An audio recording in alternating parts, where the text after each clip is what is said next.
విద్యార్థి ఉద్యమంలో ఉస్మానియా యూనివర్సిటీ నుండి ఒక ధృవతార మాదిరిగా ఆనాడు అప్పుడున్న ప్రభుత్వానికి వ్యతిరేకంగా పోరాటం చేసి మరి పోరాటంలో ముందుండి నడిచి తర్వాత క్రమక్రమంగా తెలంగాణ రాష్ట్రం వచ్చిన తర్వాత పెద్దలు కేసీఆర్ గారి ఆశీస్సులతో తెలంగాణ స్టేట్ మినరల్ డెవలప్మెంట్ కార్పొరేషన్కి చైర్మన్గా పనిచేసిన ఒక బాధ్యత కలిగిన సోదరుడు, స్వయంగా తాను కూడా ఒక న్యాయవాది, చదువుకున్న పిల్లోడు, పీహెచ్డీ చేసిన పిల్లోడు.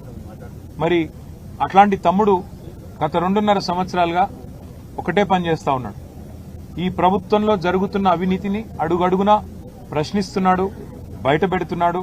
ప్రభుత్వం చేస్తున్న అరాచకాల్ని ఎప్పటికప్పుడు వెలుగులోకి తెస్తా ఉన్నాడు, ప్రజల దృష్టికి తెస్తా ఉన్నాడు. ఇవాళ ఆయన మీద కోపంతో ఆయనని ఒక పనికిమాలిన కేసులో, నిజానికైతే ఆయన మీద పెట్టిన కేసు 4 ఏళ్ల కంటే తక్కువ శిక్ష పడే కేసు, స్టేషన్లోనే బెయిల్ ఇచ్చి పంపించాల్సిన కేసు. కానీ జైల్లో పెట్టి ఈరోజు 12వ రోజు జైల్లో పెట్టి హ్యాబిచువల్ అఫెండర్ అని, అంటే ఈ అబ్బాయి ఇలాగే క్రమేపీ మరి వరుసగా చేస్తున్నాడు ఈ పని అని చెప్పి కేసులు పెట్టి దాదాపు 35 కేసులు. అవి కూడా ఏం కేసులు?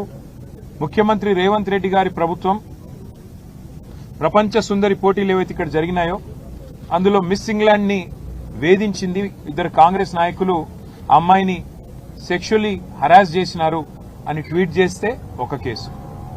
రేవంత్ రెడ్డి గారి అల్లుడు, వారి బినామీ కంపెనీలు, వాటికి సంబంధించిన భాగోతాన్ని బయటపెడితే మరొక కేసు.